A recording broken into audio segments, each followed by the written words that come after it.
me see if I understand your position. Basically, would you say that it's wrong for the citizens to initiate physical force against other citizens like an armed robber does? Unless we permit but that it's okay by law. it's okay for the government to do so.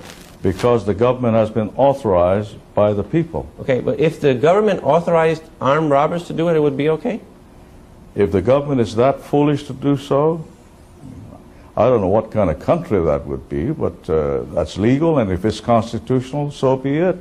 But would you think that that's moral for individuals to be empowered to rob their fellow citizens? I don't think so. So that would be wrong. So basically, I would think so. It's wrong. Okay, so you think that it's wrong for a citizen, an individual citizen, to initiate force against others to deprive them of their property, but it's okay for the government to do it if the majority has elected that government. It is okay if the government is authorized to do so. The government is authorized to levy taxes, and the authorization comes from the people through their representatives.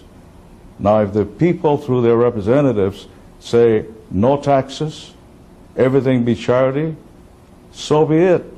Okay, so you would say that all legitimate governmental power is derived from the people?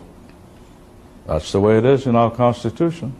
Do the individual citizens have the right to initiate physical force against other citizens that have not initiated or threatened to initiate force against anybody and haven't violated anybody's property rights? They cannot do that because they are not authorized to do so under the law. So individual citizens don't have that right. If they don't have the right to initiate physical force against other citizens, could they have properly delegated that right to the government? Oh yes, they do so right now. Can you properly delegate a right that you do not have? You can give the right to their representatives to make laws that will authorize or make prohibitive certain activities. So you think that you can delegate a right that you don't have? You can properly delegate a right that you don't have? You cannot tax your neighbor, but you can authorize me as your senator to vote for a program that will tax your neighbor. Okay, so if you say that a person can properly delegate a right that they do not have, is that correct? Under your distorted argument, yes. Okay, well, I don't have the right to use your home in Hawaii, right? But could I delegate that right to some of my friends? No way. Right, so you really can't delegate a right that you don't have. You have to have the right in order to delegate it, right? We're talking about the government here. Right, but you agreed that the individuals do not have the right. You can authorize the government. Right, but did you agree? To take over my residence. Okay, but do you agree that the individuals did not have the right to initiate force against the other individuals? They don't have that right. No. So, although some people think they do. Then they could not have delegated that right if they didn't have it. They would delegate authority to us, their representatives, to make laws in their best interest. So even if they don't have the right, they can delegate it to somebody else. To make laws that might do that. So then you think that you can actually delegate a right that you do not have. I don't know why you use this tortured route. Well, you know what I'm saying. Well, I'm trying. It's interesting to me how it is that the agent can have more power than the principal. If the principals are the people, and the source comes from the people, and the individuals do not have the right to initiate force against others, I would suppose... As individuals. Well, if they get together, then all of a sudden they have the right? If they authorize the government to do so, yes. Well, if they authorize the government to enter into a war and kill people, that's a right. Well, where does this right come from if it doesn't come from the people?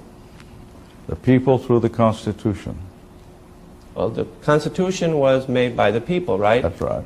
So then, the people are the source of all legitimate power. So if the people did not have the right to initiate physical force against anybody, then I don't know where we're getting. Well, it seems like there's a contradiction there as far as if you say that all legitimate governmental powers derive from the people. You agree that the individual citizens do not have the right to initiate force against other citizens, then it would seem clear that they cannot delegate that right to the government. Why don't we just leave it this way? What truly matters is not which party controls our government, but whether our government is controlled by the people. January 20th, 2017 will be remembered as the day the people became the rulers of this nation again.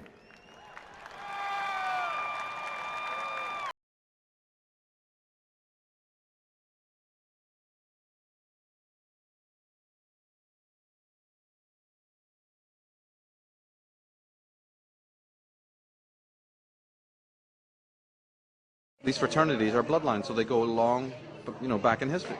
The fact that they walk on the red carpet. The only queens and kings walk on red carpets. So how come your American presidents are doing it? Because they're bloodline. 43 American presidents, all the ones who became president, are directly linked to British monarchs by blood. From Roosevelt, in fact, all of them. All of the ones who became president are linked by bloodline to royal families, and the walking on the red carpet, which is the bloodline, proves it.